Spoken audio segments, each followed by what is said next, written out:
Hay algo que probablemente haces cuando estás solo y que nunca le has contado a nadie. No porque sea vergonzoso, sino porque no tienes palabras para explicarlo sin sonar raro. Y lo más curioso es que eso que haces en silencio, sin audiencia, sin propósito inmediato, es exactamente lo que define cómo funciona tu mente cuando nadie la está mirando. Esto no es un elogio, tampoco es una trampa, es una descripción. Si lo que sigue te resulta familiar, presta atención no solo a reconocerte, sino a lo que haces con eso después, porque reconocerse sin actuar es masturbación intelectual con buena iluminación, y eso, si te quedas hasta el final, va a quedar muy claro. Empieza por algo que quizás no habías notado que haces. Cuando alguien te explica algo, escuchas, asientes quizás, pero en cuanto quedas solo, algo se activa. Empiezas a buscar los huecos. ¿Qué supuestos están enterrados debajo de esa conclusión? ¿El ejemplo que usaron sostiene lo que afirman o solo lo ilustra de forma conveniente? No lo haces para contradecir a nadie. Lo haces porque no puedes evitarlo. Tu mente no acepta un argumento solo porque suene bien. Necesitas saber si es sólido. La mayoría de las personas escucha, acepta o descarta por intuición y sigue adelante. No porque sean descuidadas, sino porque ese nivel de escrutinio no se activa en ellas de forma automática. En ti sí. Punto. Y eso tiene una consecuencia directa. Tarde o temprano ves cosas que otros no ven. Inconsistencias que pasaron desapercibidas. Supuestos que nadie cuestionó porque sonaban razonables. Pero también tiene un costo. Si cada argumento que escuchas abre una investigación interna, tardas más en decidir. Y si no aprendes a cerrar esa investigación en algún punto, la capacidad de ver más se convierte en incapacidad de avanzar. El mismo mecanismo que te da profundidad puede dejarte paralizado en la entrada. Ahora viene algo que es más difícil de reconocer, porque sucede completamente en privado, y esta parte es importante, así que no la saltes. Estás solo, no hay nadie a quien convencer, y aún así, construyes el argumento contrario al tuyo, lo defiendes internamente, y si resulta más sólido, lo adoptas, sin audiencia, sin necesidad de quedar bien. Cambias de posición en una discusión que nadie más está teniendo. Esto es inusual, no porque nadie lo haga nunca, sino porque hacerlo de forma sistemática, sin que nadie te lo pida, requiere que tu necesidad de entender sea más fuerte que tu necesidad de tener razón. La mayoría de las personas cambia de opinión cuando la presión social es suficientemente alta. Tú la cambias cuando la evidencia lo justifica, aunque nadie lo sepa. Eso parece una virtud, y lo es, pero tiene una consecuencia práctica, que puede costarte caro. Si cambias de posición con fluidez en tu cabeza pero en la reunión de mañana sigues diciendo lo mismo de siempre, nadie se entera. Tu pensamiento evoluciona en privado y tu reputación se congela en público. La flexibilidad intelectual que no se comunica no existe para los demás, y en la mayoría de los contextos donde te mueves, lo que los demás perciben es lo que determina las oportunidades que recibes.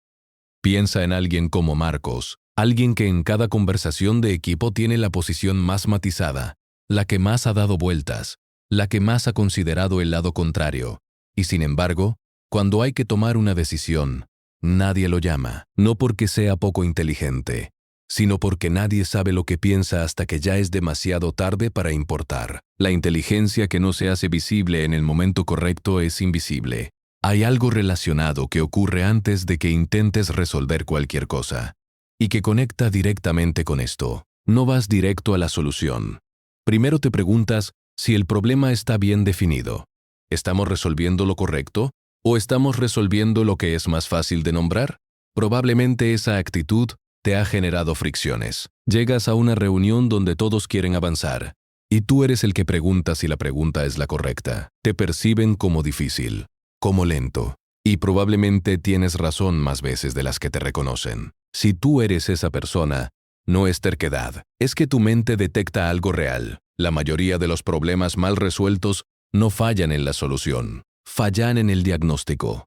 Reformular antes de resolver no es un defecto de carácter. Es precisión donde otros aceptan aproximación. Pero hay una versión oscura de esto que vale la pena nombrar.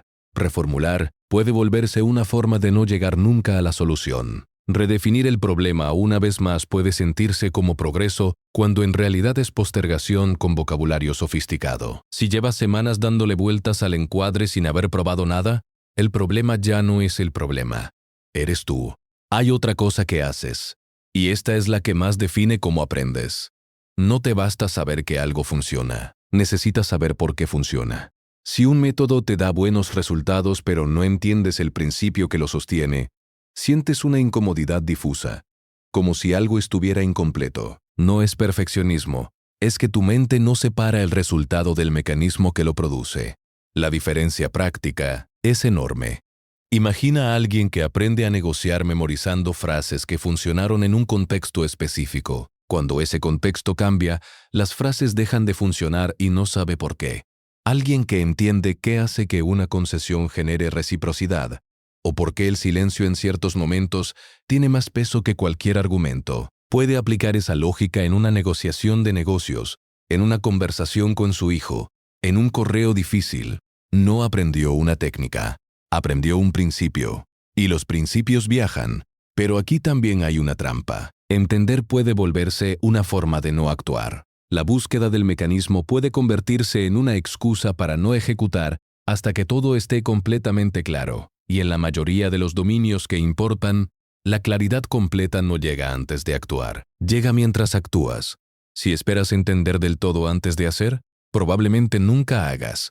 Y luego está lo que pasa cuando estás en la ducha, caminando o a punto de dormirte. Estás repasando una conversación que tendrás mañana, o rehaciendo una que tuviste hace 3 días, y salió mal. Estás probando argumentos, anticipando reacciones, ajustando el tono, no porque seas ansioso, aunque eso puede coexistir, sino porque tu mente está construyendo un mapa de cómo piensan los demás. Estás modelando a otra persona, su lógica, sus puntos de resistencia, lo que la va a mover y lo que la va a cerrar. Quien no hace esto, llega a las conversaciones importantes improvisando. Quien sí lo hace, llega con estructura. Eso es una ventaja real en negociaciones, en conversaciones difíciles, en cualquier momento donde lo que digas y cómo lo digas determine el resultado. Pero hay una señal de alarma muy concreta. Si después de simular la conversación te sientes más listo, funciona. Si te sientes más asustado, para. Así de simple. El ensayo mental es una herramienta, no un ritual de ansiedad. Cuando empieza a generar más miedo del que resuelve, el proceso se ha invertido. Y seguir haciéndolo no es preparación, es otra forma de no llegar. Y finalmente, hay algo que hace tu mente cuando no tiene ningún problema concreto que resolver. Va a preguntas que no tienen aplicación inmediata. ¿Por qué las personas hacen lo que saben que les daña? ¿Cómo sería este sistema si la suposición central que todos aceptan resultara ser falsa? ¿Qué hace que una decisión sea tuya y no una respuesta condicionada por lo que aprendiste a querer? Estas preguntas no te van a ayudar a terminar el informe del jueves. Y aún así, tu mente va ahí de forma espontánea.